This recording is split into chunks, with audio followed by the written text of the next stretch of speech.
Good morning. My name is Larry Parman, and I'm with the estate planning and elder planning firm, Parman and Easterday of Oklahoma City. Thanks for joining us. I have a very interesting topic to talk to you about today. I also have with me one of our absolutely amazing paralegals, Stacy Bond. So Stacy, thanks for joining us. You're welcome. The reason I brought Stacy in today is because she had to go through a situation that many of our families have to go through, and yet we find it's one of the most ignored areas of estate planning that we encounter. So I think through Stacy's story, and hopefully through Stacy's story, it will give you a new perspective on the importance for planning with minor children. Or should I say, if you have minor children. So Yes. why don't you share with us what happened in your case? At the age of 33, which is actually this year has been 20 years ago, my husband of 10 years passed away. And we had two sons. Keenan had just turned 9. Braden was a month away from being 4. Kevin, we owned a bridge building company, so he was off on a bridge working in Claremore. And so you get that phone call. You know, you answer your phone like any other phone call, and you get that phone call that he's gone, and everything, your whole world completely flips upside down in a matter of seconds. So that happened, early 30s, a 9-year-old and a 4-year-old child. Yes. So what were your concerns? First, what were some of the things that went through your mind? To be honest, the very first thought that I had was, how in the world am I going to raise these 2 little boys to be men? Nothing to do with estate planning, but was my first thought. Sure. And I mean, after that, it's just a whirlwind. You go from, how do I tell them? Who do I tell? I mean, just the same thoughts you'd have whether you lost a parent, or just the mechanics of what do we do now. But as far as no longer having my spouse or the father of my children, it's just, what do you do now? What's going to happen next? Am I going to have to go to work? Am I going to be able to stay in our home? My parents lived in Colorado Springs. Do I stay here? Do I go there? Just a whole world of absolute unknowns. And at the same time, you're dealing with a tremendous amount of grief. It's almost hard to express. It's overwhelming. Absolutely. So you had a little bit of a different experience. And I did. This is one reason I want you to share this with our viewers, because it could have been catastrophic. Absolutely. Had no plan been in place, but that wasn't the case. So tell us what happened. Well, and first of all, in saying that, I have, doing what I do for a living, seen situations like this where there isn't a plan in place. So I can speak to that maybe later, but right now, Kevin's parents, my mother and father-in-law, are adamant. They've had a trust for 30 years. They were adamant about estate planning, about having it done. They were just very firm believers in that. And so therefore that, it was just something they just demanded. I mean, that for their grandchildren, for us, that things like that be taken care of. Now, I can tell you right now that had we not had that influence, we wouldn't have done it. We'd been married 10 years. The most we had done was bought life insurance policies on each other. We would have never have put in place what was in place without the advice, prodding, Urging. Exactly. Demanding of grandparents. Right. Of grandparents. Right. Good lesson there for grandparents. Absolutely, yes. Don't let up on them. Don't let up on them, because they get busy with soccer practice and homework and all these things, and it just never occurs to them that it can actually happen. So this is important, not only from the standpoint of those of you who may have minor children, but this is also a reminder for you grandparents who may be watching. It's important that you get your plan set up and that plan anticipate the loss of the Absolutely. child. In case that child's share gets moved on down to the grandchildren. And that is exactly what happened in our situation. And not only just that, grandparents need to realize that, and you were asking what my initial thoughts were.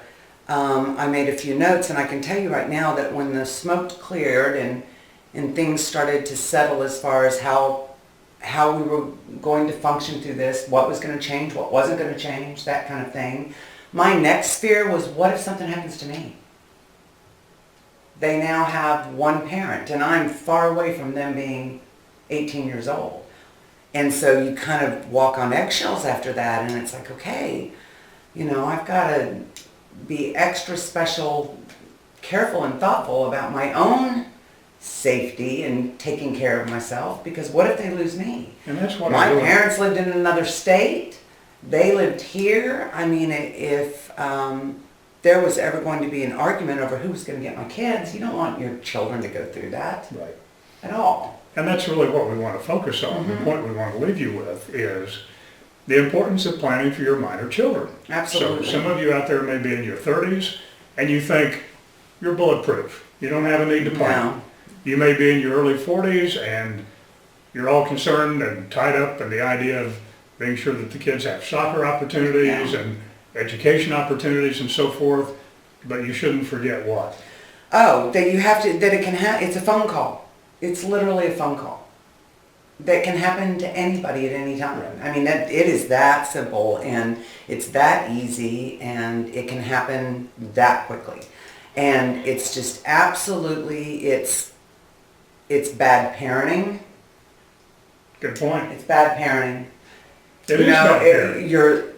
Your responsibility is to take care of these children, and it's not just not making sure their homework's done and their teeth are brushed. It's taking care of them no matter what, including if you're not there. And more importantly, if you're not there to make sure their teeth are brushed and their homework's done. Right. That you have set up a situation in which is going to cause the least amount of damage to a child that's already dealing with losing a parent. And I can tell you from experience, it's extremely difficult to watch your child go through that much pain. But to make them feel like a yo-yo or not know where they're going to be, I mean, it's so important at that point in time to let them feel as stable as possible. And yes, their life has changed, but it doesn't have to change permanently and dramatically. You can get through it. So I know these are delicate issues that sometimes come up when planning for minor children. Mm-hmm. So what were some of the delicate issues that you had to encounter or that you see other families have to deal with? Well, I mean, as you know, when we have clients come in here to create their estate plans and have minor children, and we're trying to help them make those decisions, seems like one of the most difficult ones, the ones that absolutely they just struggle with, is who's going to take care of my children if I'm gone. I had to make that decision, and I understand why it's such a difficult decision to make. And what you have to do is make it all about the kids. It can't be about, am I going to hurt my mom and dad's feelings? It can't be about, well, let's see, my mom and dad will be 70 when my kids are are teenagers. Will that be too much for them? It literally has to be, and if you'll make the decision this way, it's an easy one to make. What is the best place for my children to be? First of all, I can tell you right now that if you have somebody, whether it's a brother or sister or sibling, sometimes it's just a friend that's been your best friend your children's entire lives. That can Somebody who shares your values. Absolutely, that has kids the same age. Right. If you can keep from having your children uprooted and not only losing a parent but losing their friends, their teachers, their football team, their Boy Scout troop, whatever that is, that's always something to take into consideration. Always. So not only lifestyle, but continuity. Absolutely. And a seamless transition. But that's such a difficult decision. It is. That it virtually shuts people down and keeps them from doing the very thing they need to do. Exactly. And again, you're making this choice for your children, and when you're trying to do something that's the best thing for your children, it should be easy, not hard. That's an easy thing to do, the best thing for your child. The conversation I had to have with my mom and dad was tough.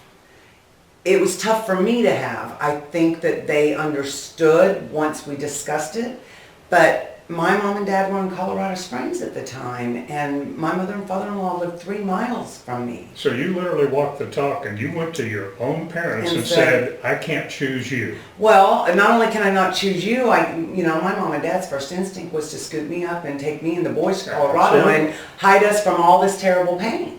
We're just going to go, you'll start fresh, and would have been wonderful for me. But it would have absolutely been impossible for Keenan and Braden, for my mother and father-in-law.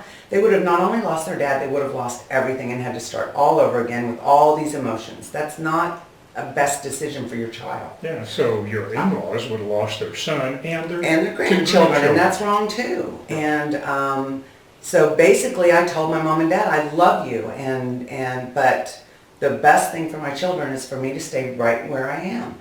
My husband grew up in Yukon. My children got to have teachers that taught Kevin. They went to school and went home with a buddy after school, and their mom and dad was like, oh, I went to school with your dad, or I played softball with your dad. They wouldn't have never gotten that anywhere else. So you make the decision that's best for your child. So basically, it's not a hard decision to make. It shouldn't stop you from creating your plan. It's actually the easiest decision to make in the world. Focus on them. If you're doing it for what's best for your child. Good. So Stacy, thanks for sharing your message. Before we close, any final thoughts for the audience? Well, just how important it is. We had an amazing plan in place.